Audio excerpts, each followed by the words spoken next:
जगतवंदनीय महाराष्ट्र भूषणीय वैराग्याचे महामेरू देहू निवासी जगद्गुरु तुकाराम महाराज यांचा उत्कृष्ट असा 4 चरणाचा अभंग आहे व सर्वांच्या परिचयातील अभंग आहे।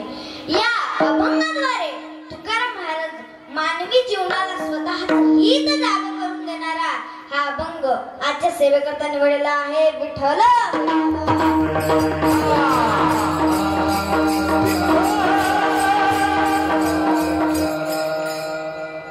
आजची जी काही कीर्तनरूपी सेवा आहे ती कशा निमित्ताने आहे हे आपण सर्वांना माहीतच असेल की आपल्या या हिवरा गणपतीमध्ये सुरू असलेला हा अखंड हरिनाम संकीर्तन सप्ताह आणि त्याच्यामध्ये 4थ्या दिवसाचे पुष्प माझ्या वाटेला आले म्हणून मी माझे महत् भाग्य समजते।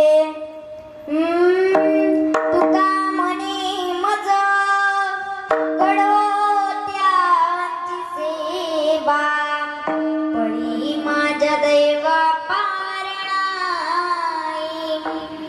या ठिकाणी 4थ्या दिवसाचे पुष्प माझ्या वाटेला आले म्हणून मी माझे महत् भाग्य समजते। विठ्ठल विठ्ठल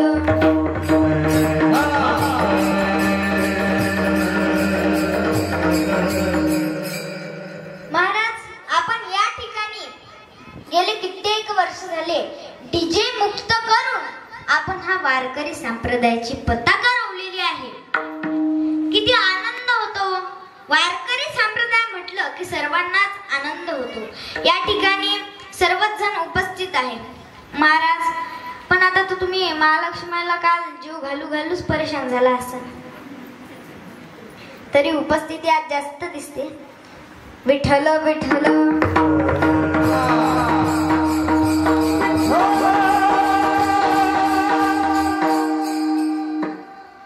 डीजे मुक्त केल्याबद्दल गणेश ट्रस्ट मंडळाच्या गणेश ट्रस्ट मंडळाचे मी खूप खूप धन्यवाद व्यक्त करते। या सप्ताहामध्ये सुंदर असे गायनाचार्य म्हणून लाभलेले जे महाराष्ट्रात प्रसिद्ध आहेत असे असणारे माझ्या वडिलांसमान असणारे आमचे संजय महाराज पडोडे असतील, हरिभक्तपरायण संजय महाराज पडोडे माझ्या वडिलांसमान आहेत। आणखी आमचे विष्णू महाराज असतील, हे सुद्धा हरिभक्तपरायण विष्णू महाराज हे सुद्धा आमच्या वडिलांसमानच आहेत। आता गुरुस्थानी असलेले हरिभक्तपरायण शिवाजी महाराज असतील, त्यानंतर आमचे वडील सुद्धा कीर्तनाला उपस्थित आहे, माझ्या माता सुद्धा कीर्तनाला उपस्थित आहे, सर्व गावकरी उपस्थित आहे। या कीर्तनाचा मेन पॉइंट म्हणजे तुम्ही जर आला नसता तर काय झालं असतं? मी कोणाला कीर्तन सांगितलं असतं? कोणाला? या सेटला, या स्पीकरला। म्हणून तुमचे सुद्धा धन्यवाद व्यक्त करते। इथे येण्याचा योग कोणामुळे आला असेल तर गणेश ट्रस्टाच्या मुळे इथे येण्याचा योग आला। आणि या कीर्तनाचा मेन पॉइंट म्हणजे आमचे अमोल दादा।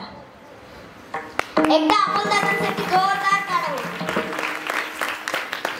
आमच्या बुलढाणा जिल्ह्यात ज्यांचं नाव आहे, जिकडे तिकडे त्यांचं नाव आमच्या बुलढाणा जिल्ह्यात पसरलेलं आहे, बाकी गावी सुद्धा पसरलेलं आहे, असे असणारे आमचे अमोल दादा।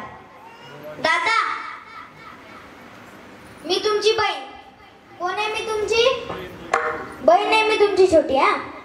मग तुम्हाला वाटतं ना आपल्या बहिणीचं कीर्तन चांगलं झालं पाहिजे? वाटतं की नाही? वाटतं ना?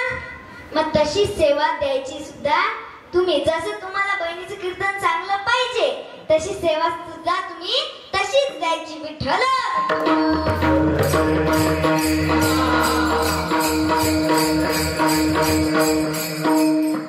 आपुलिया हिता जुवसी जगता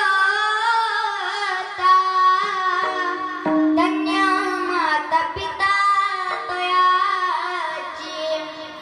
ओ महाराज, तुकाराम महाराज काय सांगतात? जो आपल्या हिताच्या ठिकाणी जागा आहे तुकोबा आहे त्याच्या माता पितांना धन्यता देतात, किंवा जी सात्विक मुलं आहेत त्यांच्या माता पितांना तुकोबा आहे धन्यता देतात।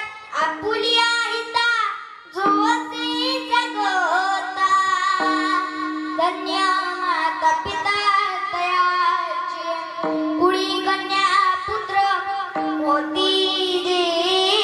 सात्विक तयाचा हरिक वाट देवा.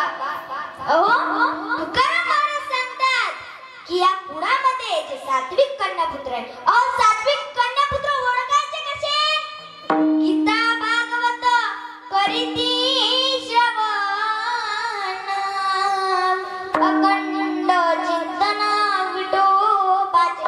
ते गीता आणि भागवत श्रवण करतील, जे विठोबाचे नाम चिंतन करतील, ते सात्विक मुलं आहे हे ओळखायचे. महाराज, आता तुम्ही म्हणसाल सात्विक मुलं कुठं आहे? कुठं आहेत सात्विक मुलं? हे काय सर्व आपल्या समोरच उभे आहेत. महाराज, या संस्थेमधील सर्व माझे लहान मोठे बांधव असतील. गुरुबंधू म्हटलं तर काही हरकत नाही. लहान मोठे माझे गुरुबंधू असतील. हरिहर वारकरी शिक्षण संस्था जोगेश्वरी. किती गोड गोड पावलं खेळतात होय. महाराज, आपले जर मुलं आज इथं उभे असते, आपल्याला किती कौतुक वाटलं असतं. तुकोबारा कोणाच्या माता पित्यांना धन्यता देतात, तर अशा सात्विक मुलांच्या माता पित्यांना तुकोबारा या अभंगामध्ये धन्यता देतात. आणि तुकाराम महाराज सांगतात, काय सांगतात तुकाराम महाराज, की आम्हाला कोणाची सेवा घडो? तुका म्हणे मजा घडो त्याची सेवा. कोणाची सेवा घडो? तर अशा सात्विक मुलांची सेवा आम्हाला या जीवनामध्ये घडली पाहिजे, असे तुकोबारा आपल्या या अभंगामध्ये सांगतात. तुका म्हणे मजा घडो त्याची सेवा, परी माझ्या दैवा पार नाही. हा झाला अभंगाचा सरळ सरळ भावार्थ. आणि आता करू कीर्तनाला सुरुवात. विठ्ठल आपुल्या हिता जो असे जगता, धन्य माता पिता तयाची. तुकाराम महाराज सांगतात की जो आपल्या हिताच्या ठिकाणी जागा आहे, तुकोबारा त्याच्या माता पित्यांना धन्यता देतात. विठ्ठल विठ्ठल. महाराष्ट्राच्या मातीमध्ये अनेक संत मंडळी जन्माला आली, पण प्रत्येक संतांचा अधिकार मात्र वेगळा आहे. आणि या मातीला म्हटलं जातं पवित्र ते कुळ पावन तो देश, पवित्र ते कुळ पावन तो देश.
कर्म धर्म त्यांचा झाला नारायण. महाराज, या मातीमध्ये प्रत्येक संतांचा अधिकार मात्र वेगळा आहे. आणि या मातीला 3 जणांचं फार मोठं योगदान आहे. ते 3 जण म्हणजे कोणते? तर 3 सजावत देश को, सती संत और शूर, 3 लजावत देश को, कपटी कायर क्रूर. या मातीमध्ये सतीने संस्कार लावायचे, संतांनी संस्कृती सांभाळायची आणि या वीरांनी शूरांनी देशाचं रक्षण करायचं. मातेने काय लावायचे? संस्कार. संतांनी काय करायचं? संस्कृती सांभाळायची आणि त्या वीरांनी शूरांनी देशाचं रक्षण करायचं. आज आपल्या या गावामध्ये काही वीर जवान तिथे आहेत. ते आपल्या छातीची ढाल करून तिथे उभे आहेत. ते रात्र आणि दिवस आपल्या डोळ्यामध्ये तेल घालून तिथे आहेत. ओ महाराज, धन्य माता पिता तयाची तुकोबाराज सांगतात. जे वीर शूर आहेत त्यांच्या माता पितांना सुद्धा तुकोबाराज धन्यता देतात. हो, आपण त्यांना फोन लावा, फोन लागत नाही. आपण त्यांना चिठ्ठी पाठवा, लवकर चिठ्ठी सुद्धा जात नाही.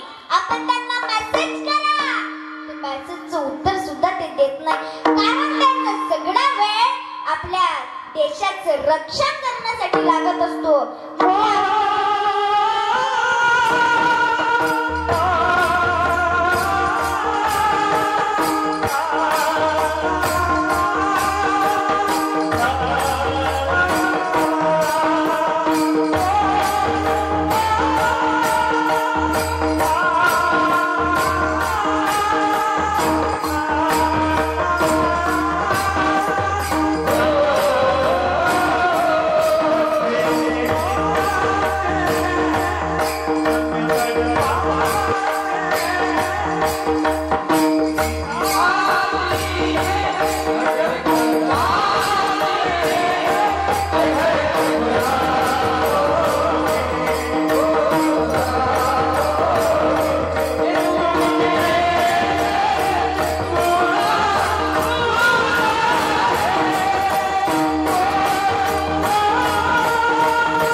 किती गोड आवाज आहे. असं वाटतं की किलो किलोना साखर खाल्ली काय. किती गोड आवाज आहे दोघांचा सुद्धा. विठ्ठल विठ्ठल.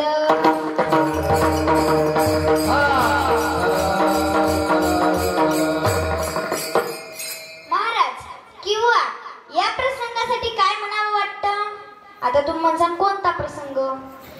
आपण त्यांना जे चिठ्ठी पाठवतो, जो मेसेज पाठवतो, जो फोन लावतो, त्या फोनाचं उत्तर का येत नाही. चिठ्ठी न कोई संदेश जाने वो कौन सा देश जहाँ तुम चले गए, जहाँ तुम चले गए, जहाँ तुम चले चले गए. ते जिथे जातात तिथे कोणाची चिठ्ठी जात नाही, कोणाचा मेसेज जात नाही, कोणाचा फोन जात नाही. महाराज. जे वीर शूर रात्र आणि दिवस आपल्यासाठीच तिथे लढतात. इकडं दिवाळी चालू असते तर ते तिकडे काय खेळतात? होळी खेळतात महाराज.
महाराज वाराचं भान नाही, महिन्याचं भान नाही, कोणतं वर्ष चालू आहे याचंही भान नाही महाराज. कारण ते आपल्या देशाच्या सेवेत लागलेले असतात म्हणून त्यांना वेळ कळत नाही. विठ्ठल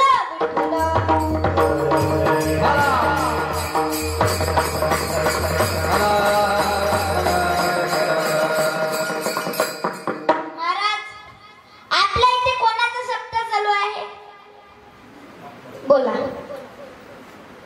गणपती बाप्पांचा सप्ताह आपल्या इथे चालू आहे. आपल्याला माहिती आहे गणपती बाप्पा कशापासून बनलेले आहेत?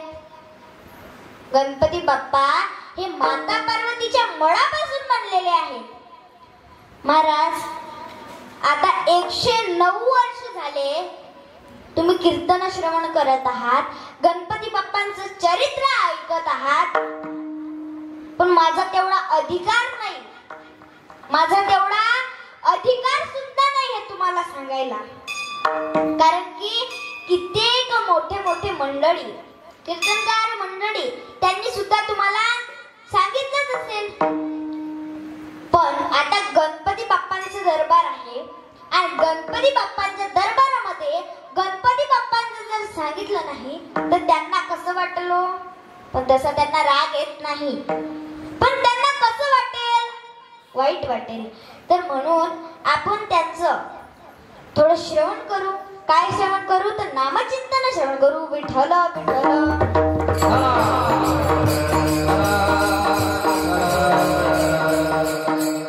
ओ महाराज, गणपती बाप्पा हे कशापासून बनलेले आहेत?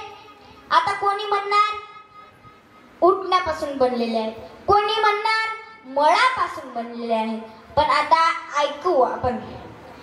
जो आता तुम्ही म्हणसाल की ज्या वेळेस गणपती बाप्पा माता पार्वतींनी तयार केले त्यावेळेस माता पार्वतींनी किती दिवस आंघोळ केली नसेल हा प्रश्न आपल्या सर्वांना पडतो. पण जो पांडुरंग परमात्म्याला जो लेप लावतात, जे उठणं लावतात, तेच उठणं, तसंच उठणं माता पार्वती सुद्धा आपल्या अंगाला लावायच्या, त्याचा ऊप घ्यायचा आणि तो ऊप घेतल्याच्या नंतर ते उठणं काढून ठेवायच्या.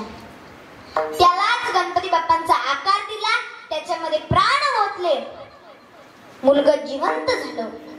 म्हणू लागलं, माते माझं काम काय? चांगल्या लेकराचे लक्षणं असतात महाराज, काम मागण्याचं. पण आपले लेकर काम मागतात का? नाही. आई दाम, काम नाही, आई दाम, कामच मागतात ना. नाही, मला वाटलं दाम मागतात का. हुशार आहेत मग तुमचे लेकर. विठ्ठल विठ्ठल.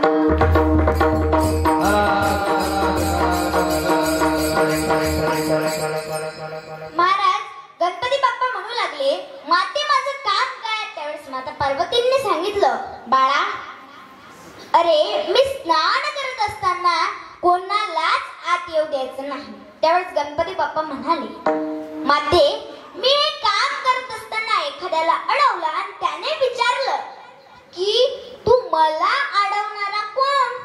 त्यावेळेस मी, आई, माझं नाव काय सांगायचं? त्यावेळेस माता पार्वती म्हणाल्या, बाळा, तू जर माझ्या विनयाचं रक्षण करशील म्हणून मी तुझं पहिलं नाव विनायक ठेवते. तेव्हापासून गणपती बाप्पांचं पहिलं नाव काय आहे? विनायक. तर गणपती बाप्पांचं पहिलं नाव विनायक. माता पार्वती स्नान करण्यास निघाला आणि गणपती बाप्पा तिथे दारावरती उभे राहिले.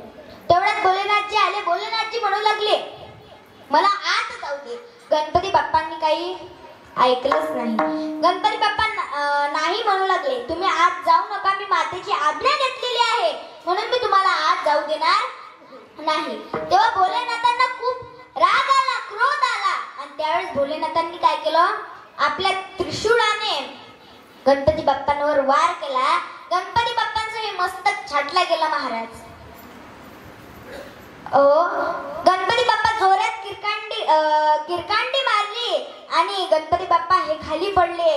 माता पार्वतींना आवाज केला. माता पार्वती धावत धावत धावत धावत गणपती बाप्पांकडे आल्या आणि म्हणू लागल्या, शिवजी, मला माझा पुत्र वापस पाहिजे, मला माझा पुत्र जिवंत करून द्या. त्यावेळेस शिवजींना सांगितलं, नंदीजींना सांगितलं की जो उत्तरेकडे डोकं करून झोपलेला आहे त्याचं शिर कापून आणा. आपल्याला जुने लोक सुद्धा सांगतात की उत्तरेकडे डोकं करून झोपू नये महाराज. जो उत्तरेकडे डोकं करून झोपलेला असेल त्याचं शिर कापून आणा. त्यावेळेस नंदीजी हे कोणाच्या तरी शोधात निघाले. ज्याचं उत्तरेकडे डोकं आहे त्याचं शिर कापून आणायचं असं नंदीजी म्हणू लागले. नंदीजी गेले. जंगलामध्ये गेल्याच्या नंतर एका हत्तीचं छोटस पिल्लू त्यांना सापडलं. ते उत्तरेकडे डोकं करून झोपलेलं होतं. मग त्यावेळेस ते उत्तरेकडे डोकं करून झोपलेलं होतं. मग काय झालं महाराज? नंदीजींनी त्याचं मस्तक कापलं, त्याचं शिर कापलं आणि ते गणपती बाप्पांना बसवलं. शिवजींनी त्याच्यात प्राण ओतले. लेकरू जिवंत झालं. आणि त्यावेळेस काय झालं महाराज? माता पार्वती म्हणू लागल्या की याचे छोटे छोटे हात, छोटे छोटे पाय, एवढं मोठं पोट, एवढं मोठं तोंड, हे कसं शोभतं याला? त्यावेळेस शिवजी म्हणू लागले, पार्वती, चिंता नकोस करू. या त्रैलोक्यात कुठलीही पूजा असेल तर पहिल्या पूजेचा मान तुझ्या लेकराला मिळेल. म्हणून तेव्हापासून कुठलीही पूजा असो त्यात गणपती बाप्पांचा वास असतो. आपण त्यात गणपती बाप्पांची पूजा करतो महाराज. तेव्हापासून आपण सर्वच जण गणपती बाप्पांची काय करतो तर त्या ठिकाणी आपण पूजा करतो.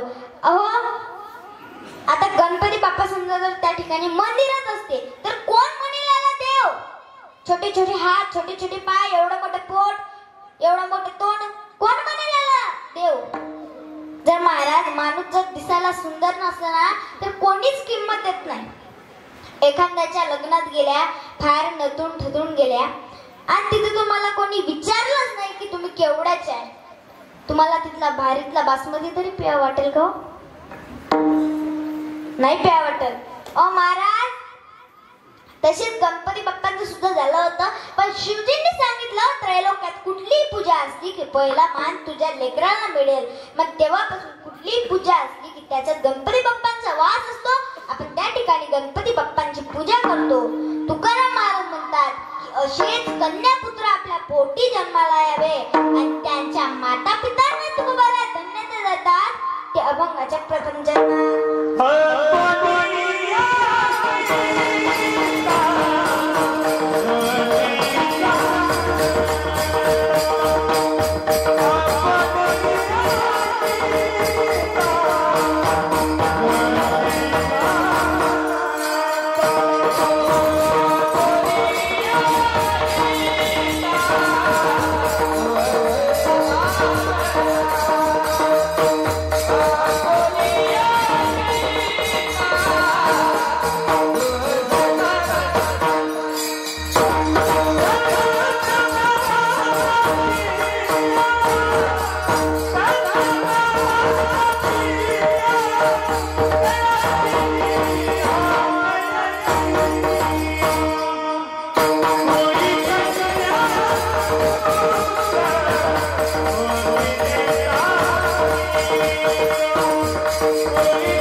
महाराज, तुकाराम महाराज सांगतात, जो आपल्या हिताच्या ठिकाणी जागा आहे तुकोबारा त्याच्या माता पितांना धन्यता देतात. आपलं कोणतं हित असतं? कोणतं हित असतं? पैशाचं, सोन्याचं, चांदीचं, हिऱ्याचं, मोतीचं, हे आपलं हित असतं. पण तुकोबाराय कोणतं हित सांगतात?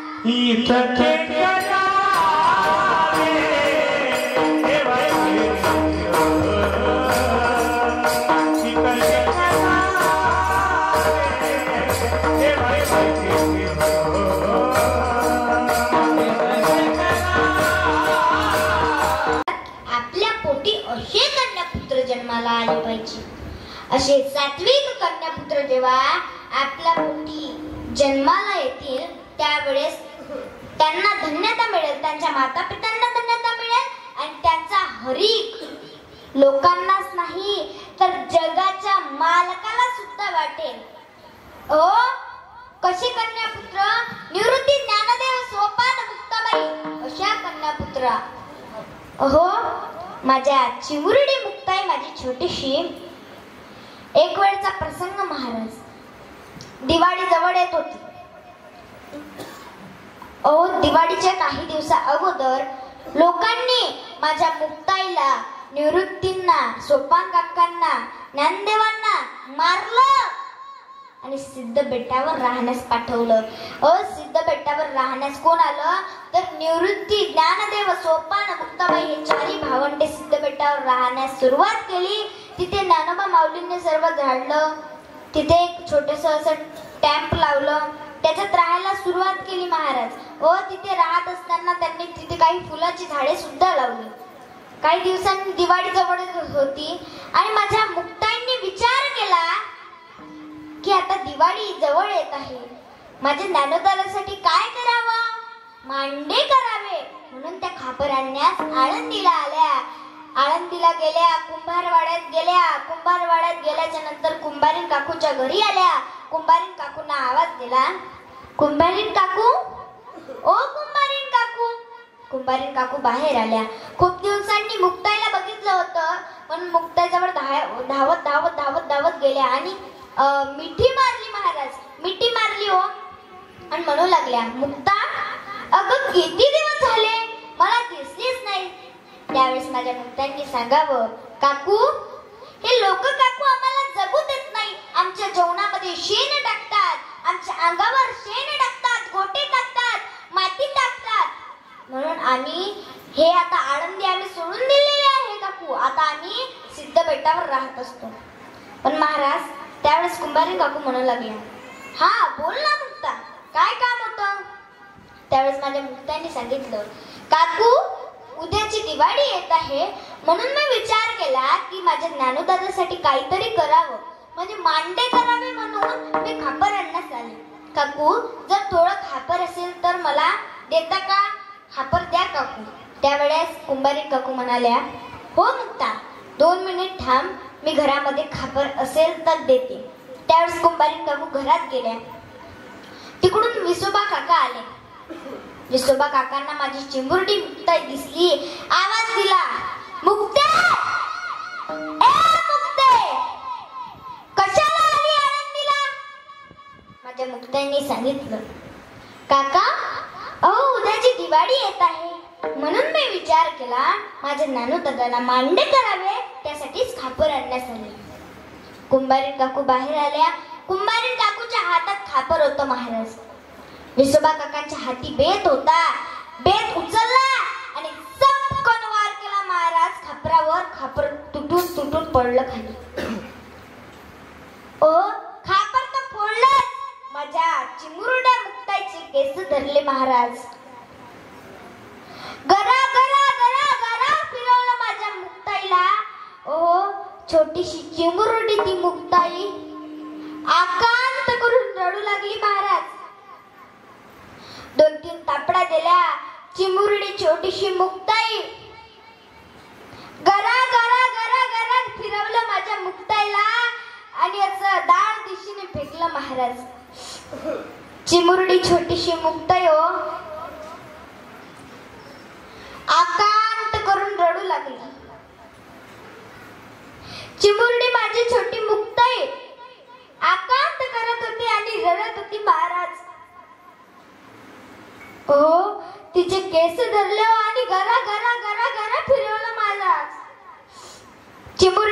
छोटीशी मुक्ताई,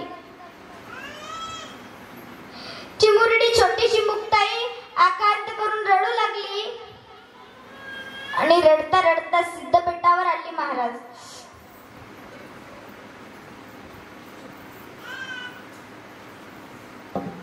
आकांत करून रडत होती माझी चिमुरडी मुक्ताई, आकांत करून रडू लागली. रडता रडता सिद्धपेठावर आली महाराज. ज्ञानोबा माऊली फुलांना पाणी घालत होते. त्यावेळेस माझी चिमुरडी मुक्ताई तिथेच होती महाराज. अहो, चिमुरडी छोटीशी मुक्ताई आकांत करून रडू लागली. ज्ञानोबा माऊली फुलांना पाणी घालत होते. हो, चिमुरड्या छोट्याच्या मुक्ताईला बघितलं महाराज. ज्ञानोबा माऊलींनी धावत धावत धावत धावत माझ्या मुक्ताईकडे गेले. ओ, लोक मारतायत महाराज, मारतायत. त्यासाठी सिद्धपेठावर राहण्यास आले. ज्ञानोबा माऊलींनी छोट्याशा मुक्ताला विचारलं, मुक्ता, अगं काय झालं ग? का रडतेस मुक्ता? माझ्या मुक्तांनी सांगावं. दादा, अरे उद्याची दिवाळी आहे रे.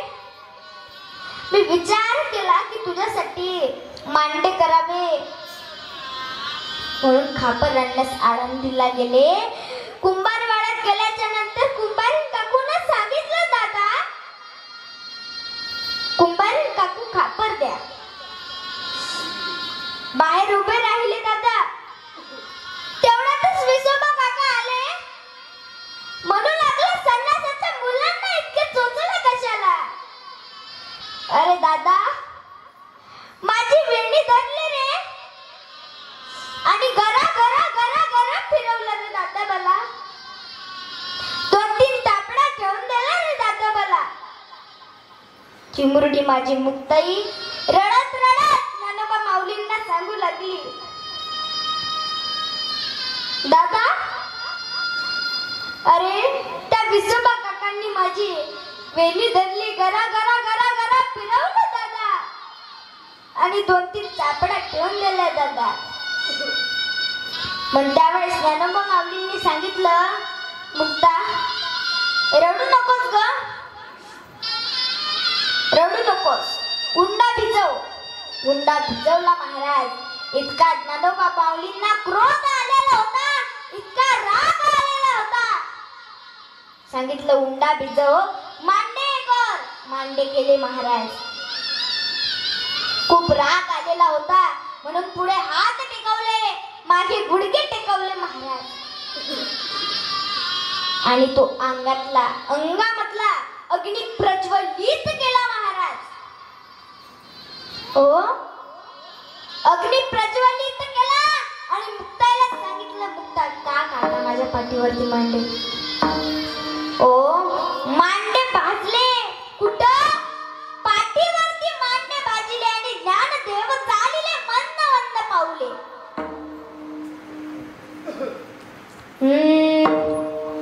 नवे हा सामान्य महिमा संतांचा.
मूर्ती जेवी. ओ महाराज, संतांचा महिमा सामान्य नाही आहे. तुकोबाराय काय म्हणतात की असेच कन्यापुत्र आपल्या पोटी जन्माला यावे. पण कसे? अभंगाच्या दुसऱ्या चरणात कोळी कन्या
तुकोबाराय म्हणतात की असे कन्यापुत्र आपल्या पोटी जन्माला आले पाहिजे. त्यावेळेस त्या कन्यापुत्रांचा हरी कोणाला वाटेल तर जगाच्या मालकाला त्याचा हरी होईल. त्याचा आनंद जगाच्या मालकाला होईल. हो महाराज, आपण म्हणतो, काही जण असे म्हणतात की लय जण म्हणतात संसारात का गुंतू नाही. महाराज, संत संसारात का गुंततात? ज्ञानोबाराय, तुकोबाराय, निवृत्तीनाथ, सोपान काका, गोरोबा काका, जनाबाई, मुक्ताबाई, मीराबाई, बहिणाबाई, कित्येक संत मंडळी आहे. पण महाराज, या मातीमध्ये प्रत्येक संतांचा अधिकार वेगळा आहे. आणि ती संत संसारात का गुंतत नाही? का गुंतत नाही संसारात? कारण त्यांना या संसारातलं वर्म कळलेलं आहे, म्हणून संत संसारात गुंतत नाही. ओ महाराज, आता ज्यांना संसारातलं वर्म कळत नाही ते संसारातच गुंतून बसतात. विठ्ठल विठ्ठल.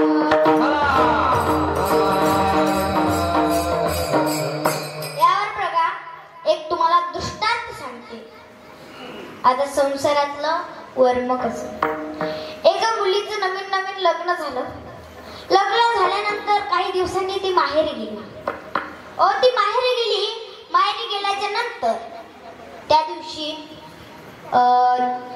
तिची आई म्हणू लागली, "को बाई कल्पना, आता जवाई बापू येतील तुला घ्यायला, मग तुला काय आवडते? मग मी तुला जे आवडते ते करतो." तेव्हा कल्पना म्हणते, "आई, तैले ना बासुंदी लय आवडते." महाराज, त्याला बासुंदी आवडते, पण त्याला त्याच्यातलं बासंतीतलं वर्म कळालं. ऐका पुढे. ती म्हणाली, आई त्यांना बासंतीला आवडते. ती म्हणाली, बरं बाळा, मी बासंतीच करते. महाराज त्या बाईनं 15 लिटर दूध बोलावलं. किती लिटर? बरोबर, ध्यानात ठेवा. 15 लिटर दूध बोलावलं महाराज आणि बासंती घोटण्याचा कार्यक्रम सुरू केला. महाराज सासरवाडीचा जो जवळ असतो त्याला आपल्या सासरवाडीचा जलवा जरा लोकायला दाखवायला, म्हणजे मित्र दोस्ताईला दाखवायला लय हाऊस असते महाराज. त्याने काय केलं, आपल्या 4 व्हीलर मध्ये एक पुढून बसवला, 3 मागून बसवले आणि तो ड्रायव्हिंग करायला बसला. आली गाडी, सासरवाडीत आली. आल्याच्या नंतर उतरले खाली, हातपाय गितपाय धुतले, राम राम श्याम श्याम झालं आणि पाहुणे मंडळी घरात बसली. महाराज पाहुणे मंडळी घरात बसली आणि कल्पना नवऱ्याजवळ उभी राहिली. त्याने विचारलं, कहू कल्पना, मामी नाही दिसत. मामी आहे की नाही? कल्पना म्हणते, मामी आहे की नाही? तुमच्यासाठी स्वयंपाक खोली नाही, किचन मध्ये बासंती घोटू राहिली. तो म्हणे, तुला सांगितलं अशी मग मला बासंती आवडते म्हणून. ते म्हणते, मग नवऱ्याची चिंता करा नाही लागेल काय? महाराज हा म्हणे, थांबा मामीले पाहतो जरा. एक नवीन सिस्टम निघालेली आहे. किचन आणि हॉलच्या मध्ये एक भिंत असते, त्या भिंतीत एक खिडकी असते महाराज. त्याच्यातून चहा पार्सल होते, पाणी पार्सल होते, शरबत पार्सल होते. महाराज त्या खिडकीतून हा बघायची आणि मामीला शिंक यायची. असेच दिवस होते महाराज. मामीला झालेली होती सर्दी आणि सर्दी जाम पिकलेली होती. महाराज हा त्या खिडकीतून बघायची आणि मामीला शिंक यायची. याने त्या खिडकीतून बघितलं आणि मामीला शिंक आली. अबघा रंग एक झाला, अबघा रंग एक झाला, रंगी रंगला. श्रीरंग नाही बर का, बासंती. महाराज एवढा मोठा हिरवागार कार्यक्रम त्या बासंतीत पडला. महाराज तिने इकडे तिकडे बघितलं, कोणी नव्हतं. घोटायचं केलं महाराज, घोटणं त्याच्यातच सुरू. मस्त सगळं मिक्स फ्रूट जाम एकात केलं. सर्व एकत्र झाल्याच्या नंतर ते असं रंगीबिरंगी दिसू लागलं जरा. त्याच्यात मस्त चारोड्या गिरोड्या टाकून बासंती तयार. आसनं वाढले, आसनावर पाहुणे मंडळी बसली. इथं मधात कल्पनाचा नवरा बसला. इथं कल्पनाचे म्हणतो तो तिच्या नवऱ्याचे 2 मित्र बसले आणि एकूण 2 मित्र बसले. महाराज वाढ सुरू झाली, सर्व वाढ झाली महाराज. नंतर आला बासंतीचा नंबर. सर्वांच्या ताटात बासंती वाढली. इकडचे जे 2 होते, इकडचे जे 2 होते ते महाराज बासंती पिऊ लागले.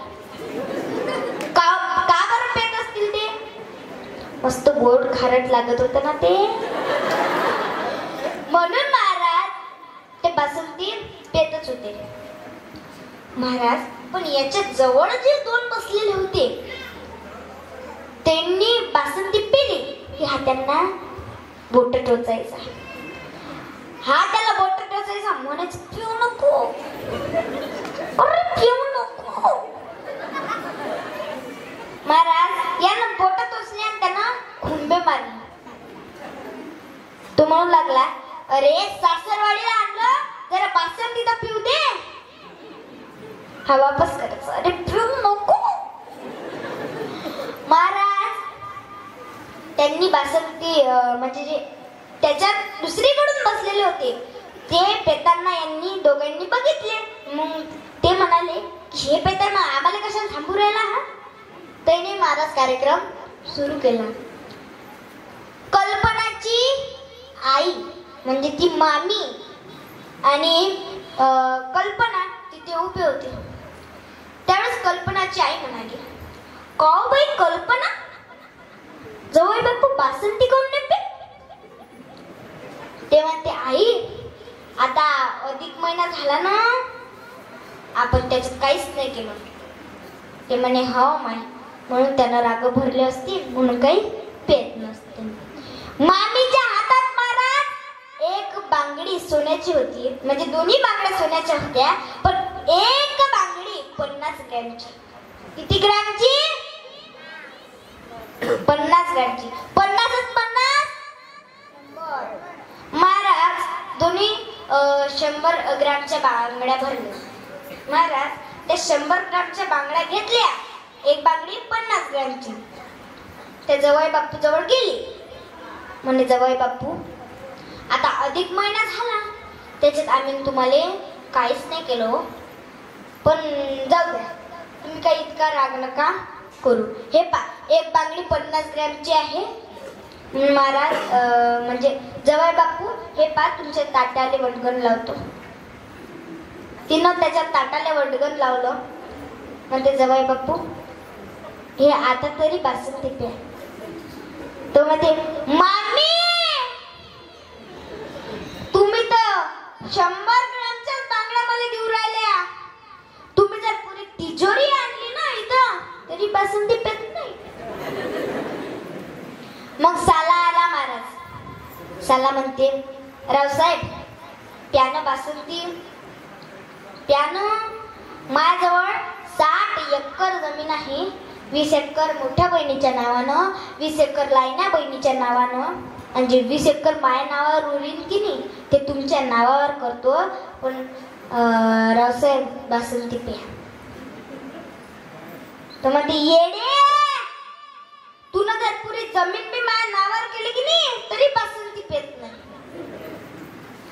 महाराज मग सासरेबुवा आले. सासरेबुवा म्हणतात, "जवळ बापू, इतक्या मोठ्या खेड्यात माझी इज्जत आहे, माझी इज्जत गमावू नका, बासंती प्या." तो म्हणते, "मामा, तुम्ही काय मला हलकं समजून ठेवलाय?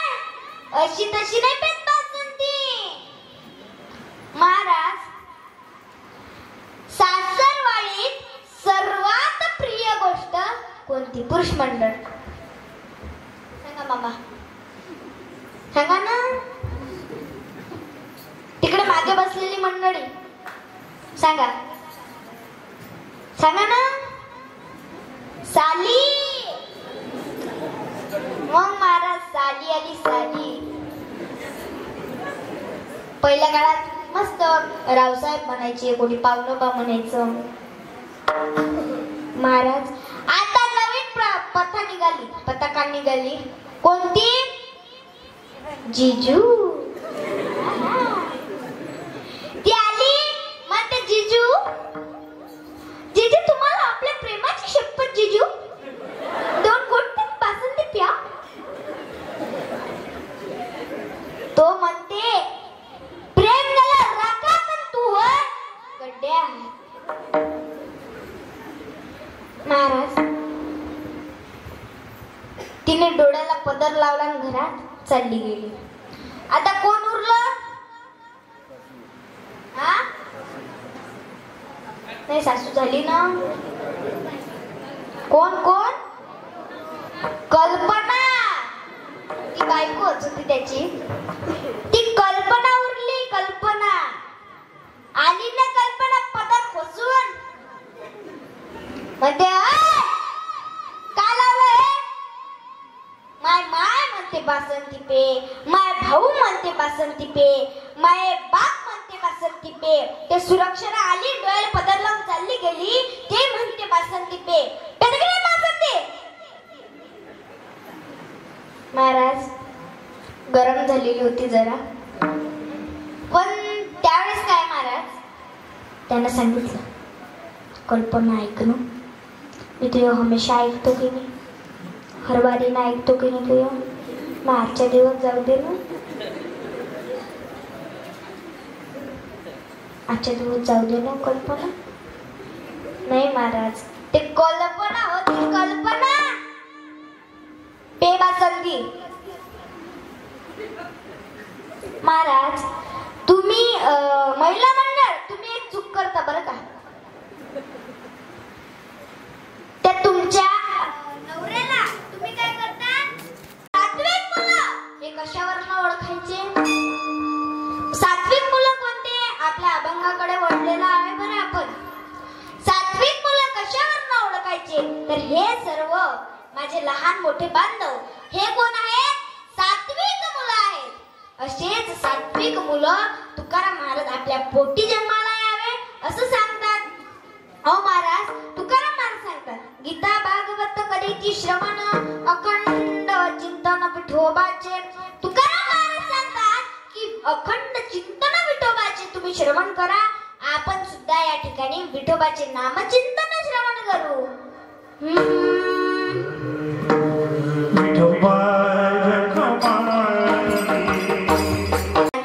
गीता भागवत करीती श्रवण अखंड चिंतन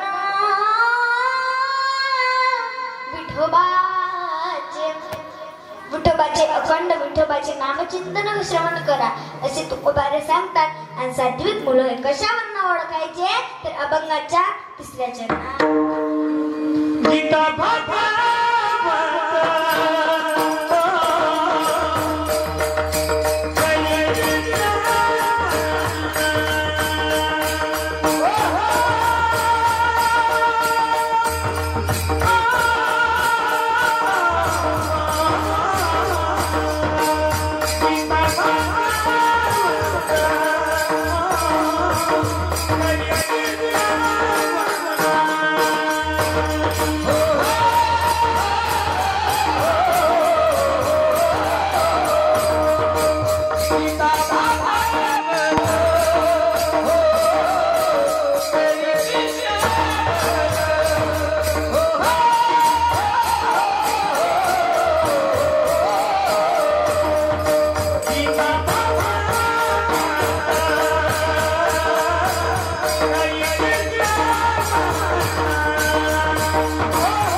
श्रवण अखंड चिंतन विठोबाचे. तुकाराम महाराज सांगतात की गीता आणि भागवत श्रवण करा आणि त्याच्या सोबतच तुम्ही काय करा, विठोबाचे नामचिंतन श्रवण करा. आताच आपण विठोबाचे नामचिंतन काय केले, श्रवण केले. पण महाराज जो या जगाचा मालक आहे, या जगाचा परमपिता आहे, असे असणारे माझे भोले बाबा, पण त्यांचं सुद्धा आपण काहीतरी या ठिकाणी गाऊया, त्यांचं सुद्धा आपण या ठिकाणी नामचिंतन श्रवण करूया. दादा, अमोल दादा, थोडा आवाज वाढवा आणि थोडा पिकू सुद्धा द्या.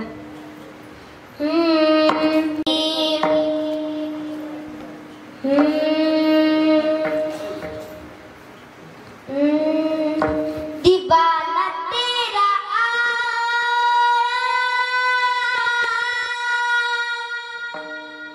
दीवाना तेरा बोल तेरी नगरी में, दीवाना तेरा अब तेरी नगरी में, दीवाना तेरा अब तेरी नगरी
अशीच भक्ती तुकाराम महाराज सांगतात, अशीच भक्ती तुम्ही सुद्धा केली पाहिजे. पण महाराज आपण भक्ती केली हो, आणखी कोण राहिलं तर सर्वांनी हात वरती घ्यायचे. हे खूप मोठं भजन आहे, पण लास्टचं भजन आहे. हात वरती घ्या सर्वांनी, हात वरती घ्या.